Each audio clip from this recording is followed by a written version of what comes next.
আরে ভাই, পৃথিবীর আগুনে যদি কাউকে আঙ্গুল ঢুকাইতে বলা হয়, আপনি আঙ্গুল আগুনে ঢুকাইয়া কতক্ষণ রাখতে পারবেন? মোমবাতির আগুন হলো সবচেয়ে তাপ কম যুক্ত আগুন। মোমবাতির আগুনের সেলসিয়াস হচ্ছে 1000 ডিগ্রি সেলসিয়াস। কেরোসিনের আগুন যদি হয় সেটা 1300 থেকে 1350 ডিগ্রি সেলসিয়াস হয়। আর যখন কয়লার আগুন হয় সেলসিয়াস তাপমাত্রা আরো বাড়ে।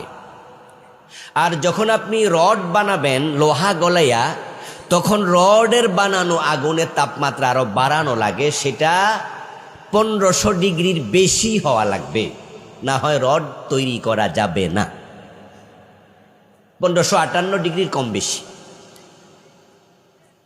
1558 ডিগ্রির বেশি যদি হয় রড আরো নরম হয়, এক পর্যায়ে সেটা পানি হয়ে যাবে যদি তাপমাত্রা আরো বাড়ানো হয়।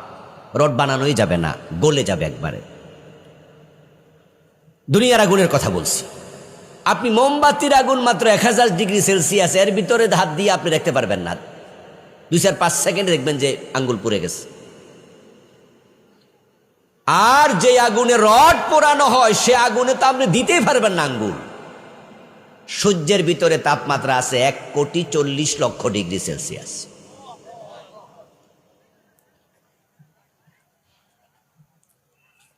আর জাহান্নামের আগুন হলো দুনিয়ার আগুনের চেয়ে 70 গুণ বেশি দগ্ধকারী।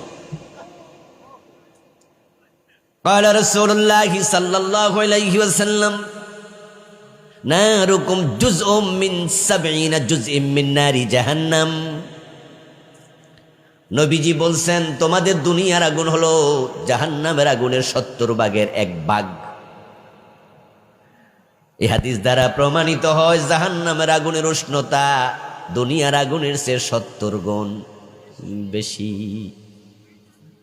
এজন্যই তো যখন জাহান্নামীরা জাহান্নামে যাবে, জাহান্নামের ফেরেশতারা পর্যন্ত বলবে, আরে এখানে আইলা কেন, এখানে কেন আসছো?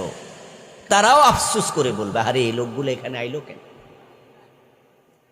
জাহান্নামের ফেরেশতারা প্রশ্ন করবে, মা সালাকাকুম ফি সাকার। কোরআনের আয়াত এটা। জাহান্নামের দারোগারা আপনাকে আমাকে বলবে, নাউযুবিল্লাহ, যারা জাহান্নামী তাদেরকে বলবে, মা সালাকাকুম ফি সাকার। সাকার মানে জাহান্নাম। তোমাকে কোন আমল জাহান্নাম পর্যন্ত নিয়ে আসলো? এমন আমল কেন করলা যে আমল করলে আল্লাহ জাহান্নামে পাঠায়? কেন তুমি এমন আমল করেছো? এখানে থাকার জায়গা না, এখানে কেউ থাকতে পারে না। লা ইয়ামুতু ফিহা